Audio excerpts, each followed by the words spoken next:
planet Earth, home to over 6.5 billion human beings. Over the last 100 years, our species' appetite for energy has increased staggeringly. Exciting new technologies, funky gadgets and amazing machines are just some of the things which add to the energy we demand every day. But where do we get this energy? Most of the energy found on our planet begins its journey at the sun. As the sun shines down on the Earth, some of this energy is captured by green plants and stored. When these plants are eaten, some of this energy is passed on, and if that animal is eaten, it's passed on again. This is a simple food chain, providing the energy our bodies need. However, getting hold of this energy so we can use it to power technologies and machines can be tricky. We don't usually use the energy stored inside plants and animals alive today, but we do use energy stored in ancient animals and plants from the past. To find this energy, we don't need to go back in time, we just need to dig deep into the upper layer of our planet, the crust. If we dig in the right spot, we can find these ancient remains, but they don't look like animals or plants anymore. They have transformed into coal, or gas, or oil. We call these fossil fuels, and we can burn them to make the energy we need. But hold on, let's rewind for a minute. There's a few mysteries to be solved here. How do these ancient animals and plants change to become solid coal, liquid oil, or even gas? Also, why are they found deep underground? Why not lying about on the surface? It certainly would make them much easier to find. Part of the answer to these questions is locked up in the time it takes for them to change. In fact, the true age of many of these animals and plants is older than the pyramids, older than the last ice age, and in some cases older than the dinosaurs.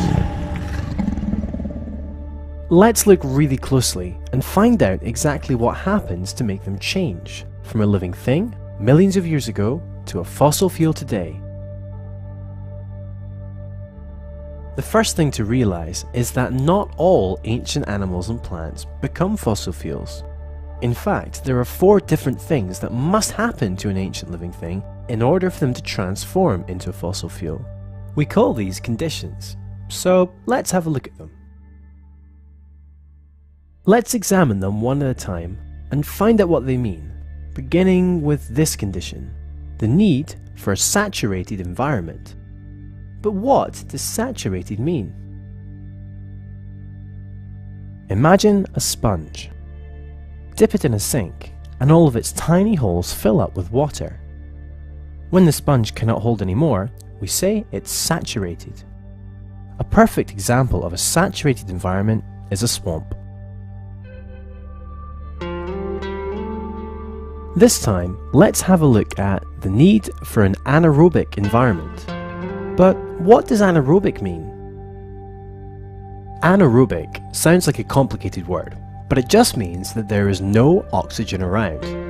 Now, lots of living things, including you and me, need oxygen to survive, so we live in places where there's lots of it. We call this an aerobic environment. However, some living things, like certain types of bacteria, like to live where there is no oxygen.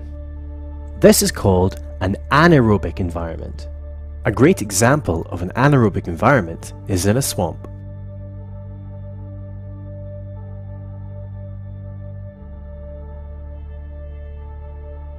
Up next, let's have a look at the need for high pressure. But what really is pressure? Pressure is a force pushing down on or against something. A good example of a place with really high pressure is deep underground, where there's lots of rock pressing down. The more rock, the more weight, and so the more pressure.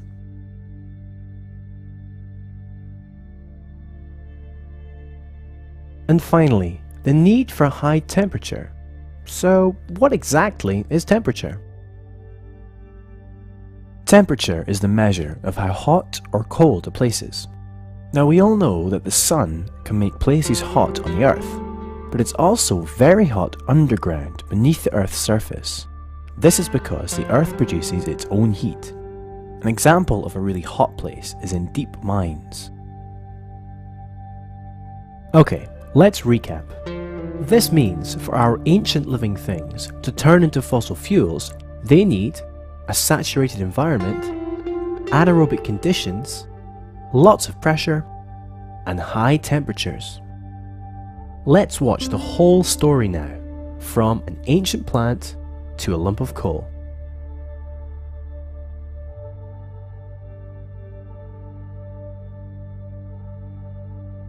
Tropical areas provide the ideal conditions for plant growth. Millions of years before the dinosaurs walked the earth, the land was covered in early types of plants, mainly ferns. In tropical areas, these ferns were huge, gigantic tree ferns. At this time in the Earth's history, lots of changes were occurring across the planet. These changes caused sea levels to rise and flood the land, saturating the environment.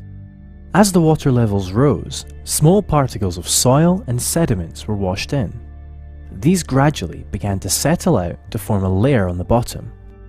These changes transformed the area into a swamp, and over time it became more and more anaerobic. Without oxygen, the plants and trees died, toppled over in layers, and were then covered with water. Beneath the surface, in these anaerobic conditions, the plants, however, did not fully rot away, as oxygen is needed for things to properly decay. Gradually, layers of this plant material built up, and then sediments continued to wash in, forming another layer on top, a bit like a sandwich. When the water levels eventually dropped, these sandwich layers left behind were rich in nutrients, ideal conditions for new plants to grow. These plants then grew big over many years, and then the whole process began again. In fact, over millions of years, this process repeated over and over, like a cycle. So, in the formation of coal, ancient forests became flooded, and the rising water brought lots of sediments. These swampy conditions then became anaerobic and caused the trees in the forest to die. Layers of dead trees began to build up, and they were covered by sediments washed in with the rising water. In these anaerobic conditions, plants and trees could not fully rot. When water levels dropped again, layers of compacted dead plants, buried under a layer of sediment, were left behind, creating the perfect environment for new plants to grow. This process repeated over millions of years, and each time creating more sandwich-like layers of plants and sediments. As more and more layers piled up, both the temperature and pressure increased, pushing, squeezing, and heating the plant material to form coal. This process created the layers of coal that we see today when we dig underground in parts of Scotland.